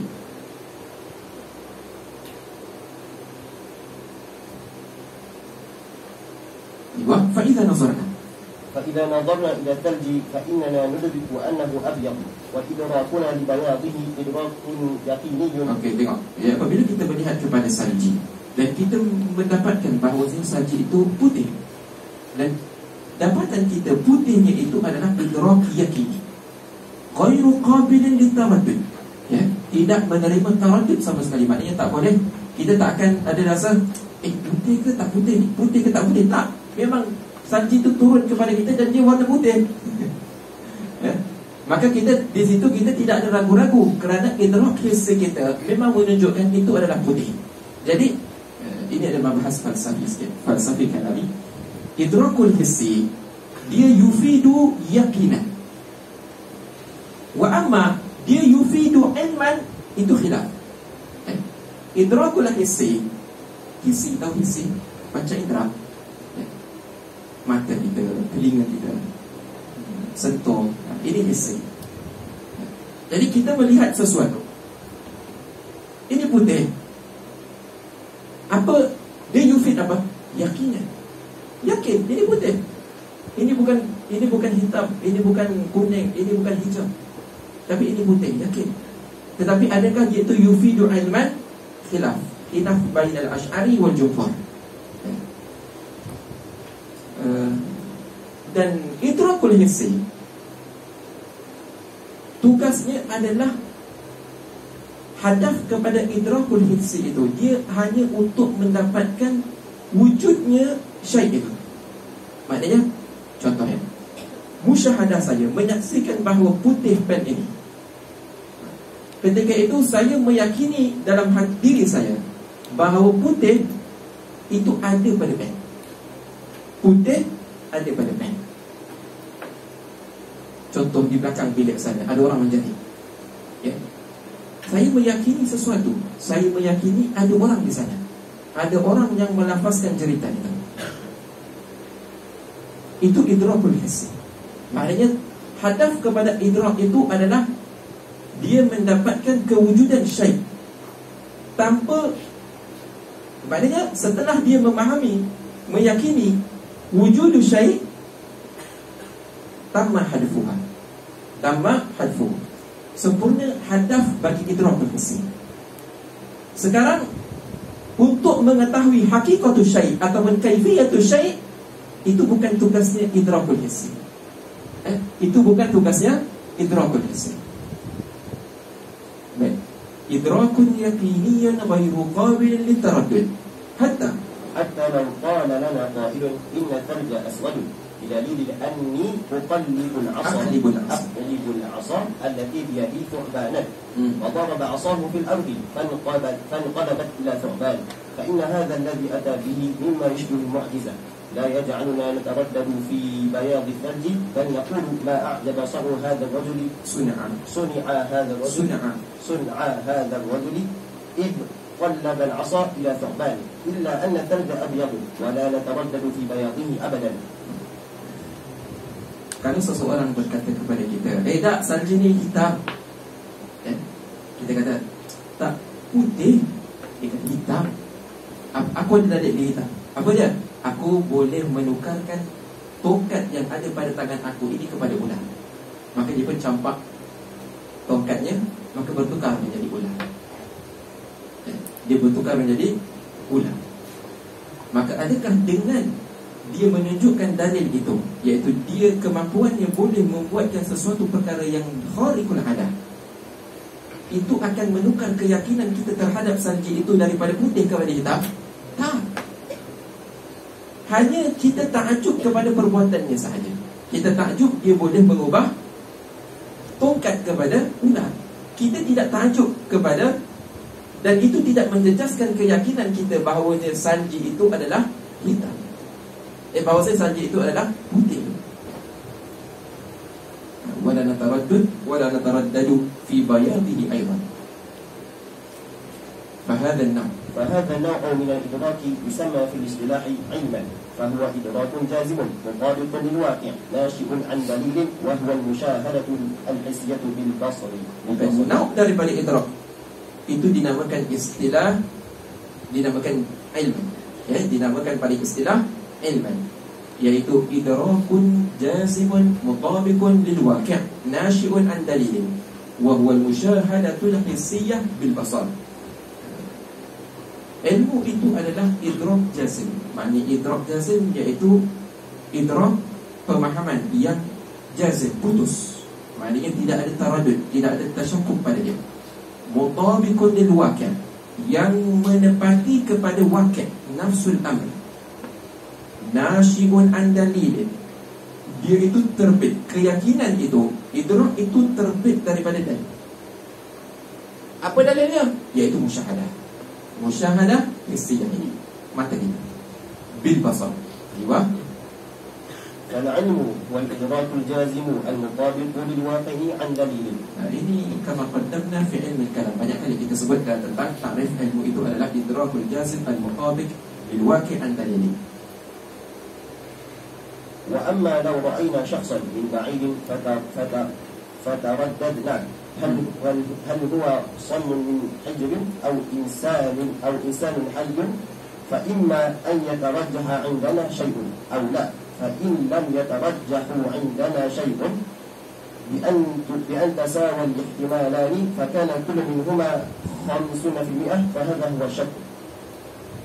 Adapun kalau kita melihat seseorang daripada jauh, kita nampak fataraddadna, maka kita ada taradud. Itu patung ke ataupun orang yang hidup? Macam malam-malam ni kita nampak bayang-bayang daripada jauh. Itu macam ada orang ni kat luar ni. Kan? Kita kata itu orang ke ataupun patung. Maka imma kita ini yang tarajjah indana syai'un, ataupun kita tidak ada tarajuh mana-mana pihak. Maknanya kita tak tarajuh dia itu adalah insan, dan kita tidak tarajuh dia itu adalah sanam. Maka kalau kita tidak tarajuh kepada mana-mana pihak dengan sekira-kira tasawal ihtimalan, maknanya sama ihtimalan, fakana kullu minhuma 50%, fahadha huwa syak. Maka ini dinamakan dengan syak. Maknanya 50 dia ini sanam, 50 itu adalah manusia yang hidup, orang yang hidup. وإن ترجح أحدهما بأن غلب على ظننا أنه إنسان بأن زادت النسبة عن 50% بأنه إنسان، فالطرف الراجح يسمى ظنا والطرف المرجوح يسمى وهما. Jika berat salah satu, maka di sana sama ada kita ini zon ataupun di sana ada kita namakan dengan waham. Pada pihak yang berat nama dia zon, pada pihak yang ringan dinamakan waham. Maka zon dan waham itu mutalaziman. Zon dan waham itu mutalaziman. Bila mana ada zon, di sana ada waham. Bila mana ada waham, di sana ada zon. Tidak boleh ada zon tanpa ada waham. Tidak boleh ada waham tanpa ada zon. Fazon. فالظن تجويز أمرين أحدهما أرجح من الآخر عند المرجح. Zon itu tajwizu amraini.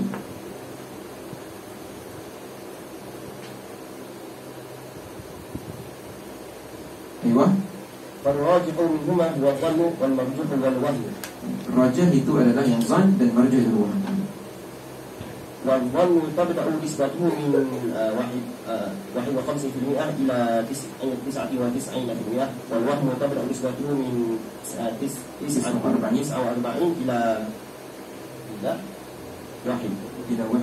إلى 1 Wa amma syak. Jelaskan waqih dengan waham, ya.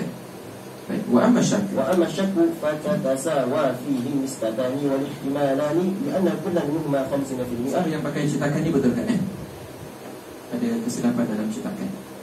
Tengok dia kata fatatasawa fihi nisbatan wal ihtimalan li'anna.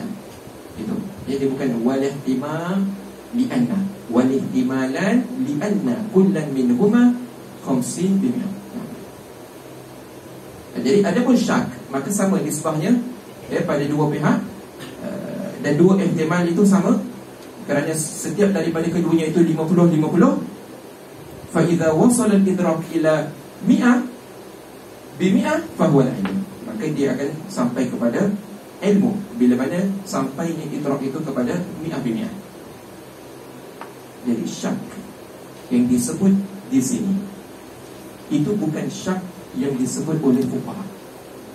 Syak yang disebut oleh fuqaha di dalam kaedah mereka itu al-yakin la yazulu bisyak. Itu bukan murad di sini. Syak di sini adalah syak yang disebut oleh usuliyin, mutakallimin. Adapun syak yang disebut oleh fuqaha maknanya adalah perkara yang tidak sampai kepada tahap yakin. Bas. Maknanya syak yang dimaksudkan oleh fuqaha itu a'am daripada syak yang dimaksudkan oleh usuli. Jelas? Ya, jadi kata-kata al-yakin la yazulu bisyak, maka jangan kita gunakan syak di situ adalah dengan makna ini 50-50, tak, ya. Jadi kerana perkara yang yakin itu tidak boleh dibatalkan dengan perkara syak. Maknanya zon pun termasuk daripada syak yang dimaksudkan oleh fuqaha. Waham pun termasuk daripada syak yang dimaksudkan oleh fuqaha.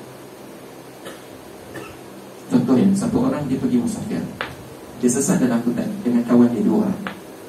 Kemudian dia sesat-sesat masa waktu zuhur, dia dengar azan, tapi dia tak jumpa masjid. Siapa yang azan ni? Mungkin bunyi. Okey. Kemudian nak sembahyang. Bila nak sembahyang, kiblat tak tahu. Ini bukan tempat kita. Kemudian si A, nama dia Zaid, dia ijtihad. Dia tengok matahari, dia tengok bulan, dia kata sini, ini arah kiblat. Kemudian yang B, dia pun ijtihad juga. Dia kata tak, kau salah ni, sini. Adakah B, ijtihadnya B membatalkan ijtihadnya A? Tak. Al-ijtihad la yubtilu ijtihad. Ijtihad tidak membatalkan ijtihad. Kerana apa? Ijtihad ini zon, ini juga zon, ya? Maka di sini al-yakin la yazulu bisyak. Jadi perkara yang yakin itu tidak dihilangkan dengan zon. Wa bina'an ala dhalik, فما نسمعه يوميا في نشرة الأحوال الجوية من أنه سينزل المطر اليوم مثلا، وغالبا ما ينزل، فإن إدراكنا لنزول المطر يسمى ظنا. Maka ini di atas ini apa yang kita dengar pada hari-hari tentang ramalan cuaca, bahawasanya hari ini akan turun besok akan turun hujan, ataupun hari ini akan turun hujan yang biasanya akan turun. Maka sesungguhnya dapatan kita bahawasanya turunnya hujan itu dinamakan zon, kerana itu ramalan. Walaysa ilman, bukan ilmu. Li'annahu law kana ilman lama kana qabilan litakhalluf. Kerana kalaulah itu adalah ilmu, nescaya hujan itu pasti turun. Tetapi ramalan itu terkadang benar, terkadang tak benar. Wa qad yatakhallaf, وقد يتخلف الخبر هنا فلا يزيد المطر. وخبر الواحد العدل. Jadi zon yang disebutkan di sini yaitu tajwizu amrayn ila akhirih, ataupun ya, itu pada pihak yang rajih, dan wahab itu adalah pihak yang marjuh. Itu berbeza dengan zon yang Allah Ta'ala sebut di dalam Al-Quran. Dalam Al-Quran Al-Quran Allah Ta'ala sebut apa? Inna ba'dha zanni ithim. Kan? Sesungguhnya sebahagian zon itu adalah ithim. Dan ada zon yang dipuji, ada zon yang dicela, ada zon yang dipuji. Sebagaimana dalam firman Allah Ta'ala tentang apa? Itu ayat di belakang surah Al-Baqarah ayat Al-Imran. Yazunnuna annahum mulaqu rabbihim. Apa? Alladhina yazunnuna annahum mulaqu rabbihim. Aywa. Zon di situ adalah zon yang dipuji oleh Allah. Zon di situ adalah zon yang dipuji oleh Allah Subhanahu wa taala.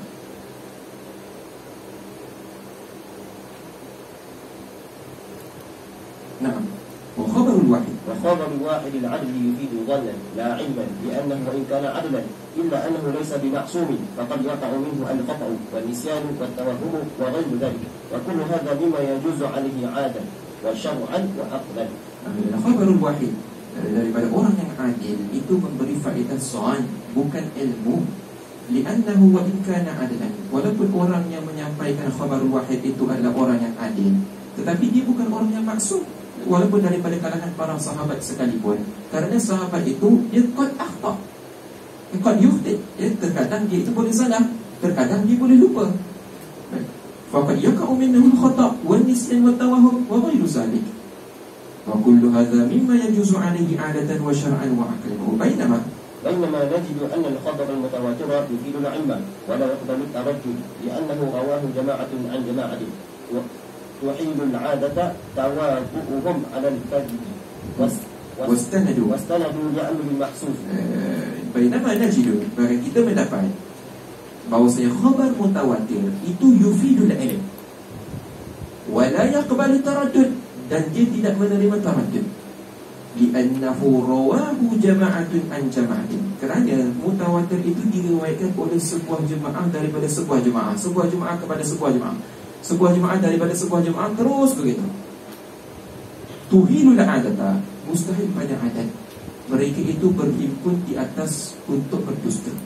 Maknanya jemaah yang sangat ramai, sekira-kira mustahil untuk berlaku pendustaan di situ, pembohongan di situ. Maka ketika itulah yang dikatakan dengan khabar mutawatir, dan dia adalah yufidul ilman. Syuf tengok khabar mutawatir dia la ibrata bil kam. Sebab itu kita tengok khabar mutawatir di sana khilaf ulama yang sangat banyak tentang kamiyah terhadap khabar mutawatir. Bilangan khabar mutawatir itu berlaku berapa orang? Banyak. Khilaf ulama. Kenapa?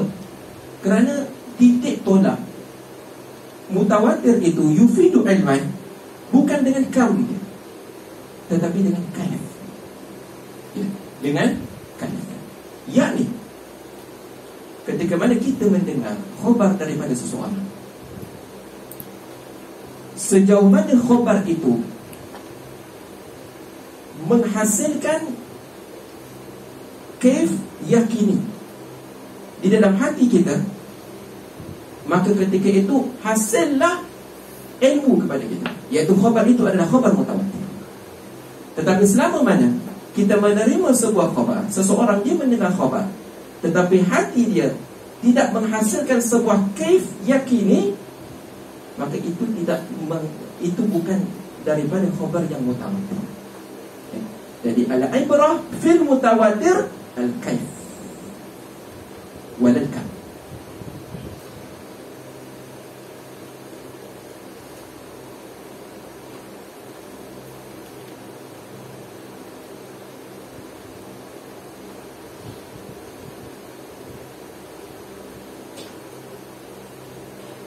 Jadi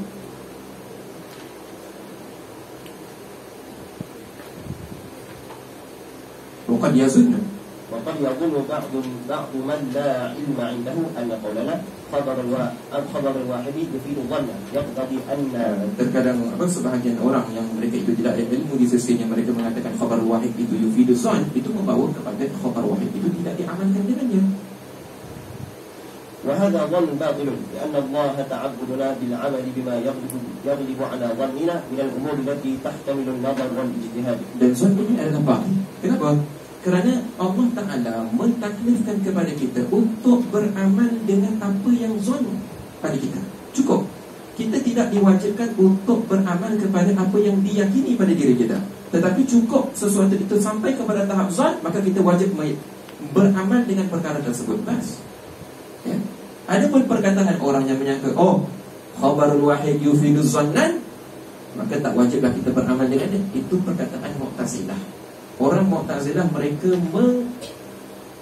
mengilghaqkan khabarul wahid. Kenapa katanya yufidu zannan? Maka kita tidak beramal dengan khabarul wahid. Banyak ditolak oleh golongan Mu'tazilah khabarul wahid.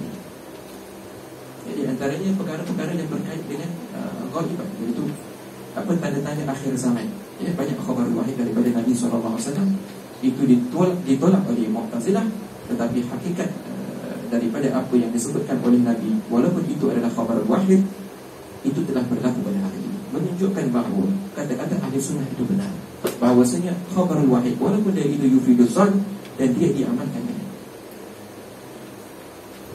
هذا ظن فهو يجب العمل به كالمتواتر إلا أن الفرق بينهما أن منكر المتواتر منكر لمعلوم يكفر بإنكاره إن علم تواتره، وأما منكر الخبر الأحادي فلا يكفر بل يفسق لأنه أنكر مظنونا بل كما قدمنا.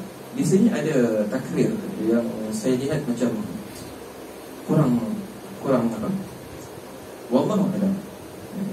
Kerana ada beza di antara mutawatir dengan perkara al-ma'lum. Al-ma'lum di sini al-ma'lum min ad-din bid-darurah.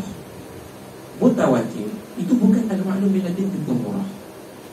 Kenapa? Kerana ada setengah mutawatir yang ghairu ma'lum min ad-din bid-darurah.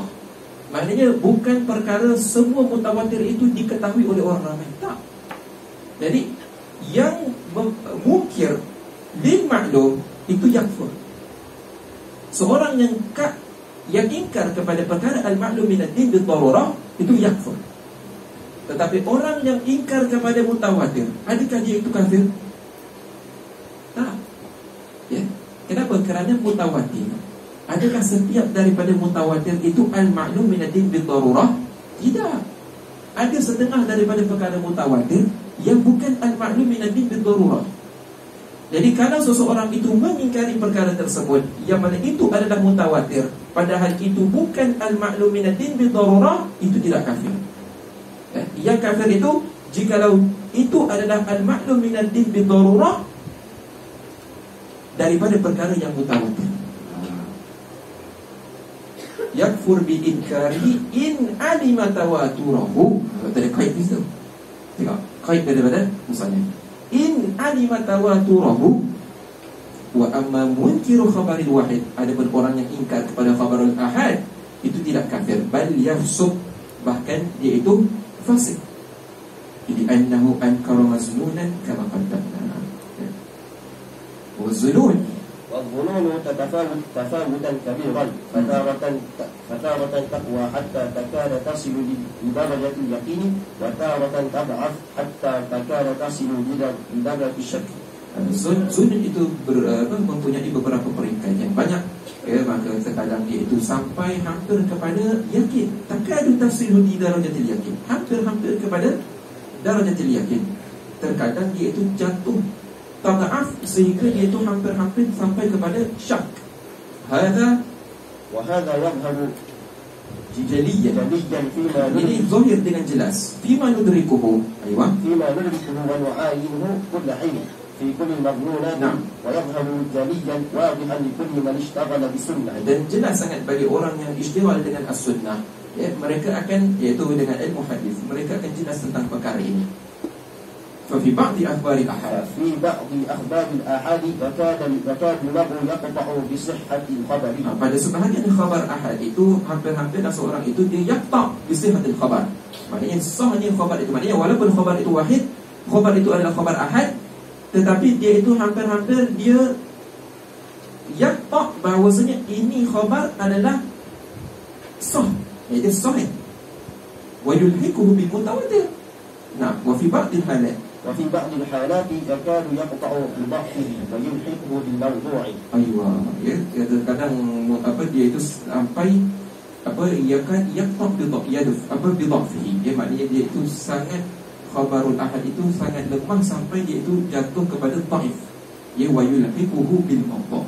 Ya, maka sebab itu hadis ya, yang disebutkan oleh para a'immatul muhaddisin seperti qala Ibnu Hibban, hadza hadisun sahih. Qala al-Bukhari, hadza hadithun dhaif.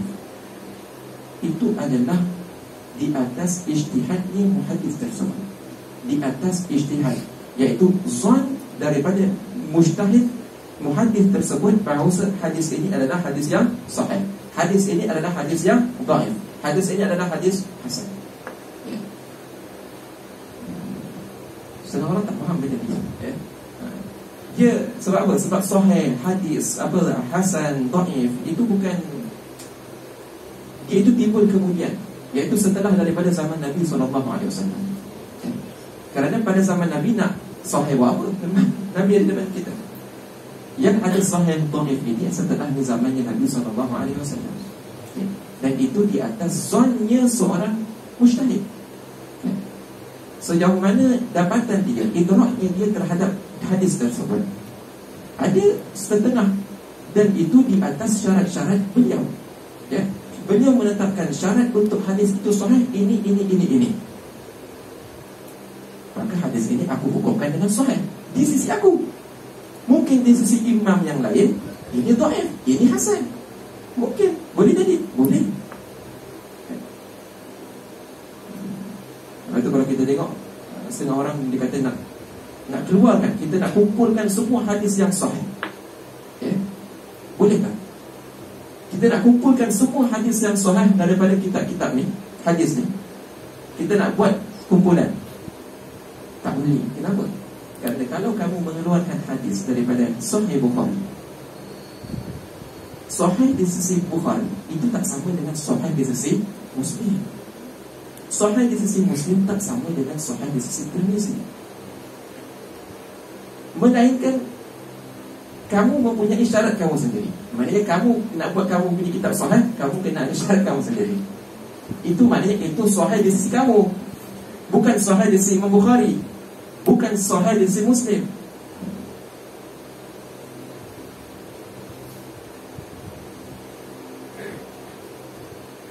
Wa yulhiquhu bil mawdu'. Anwa'ul ilm. Sempat habis.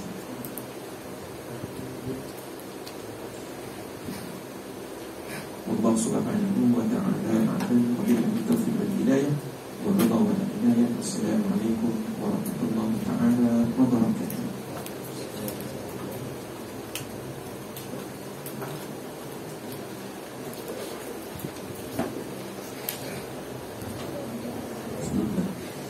ربنا انفعنا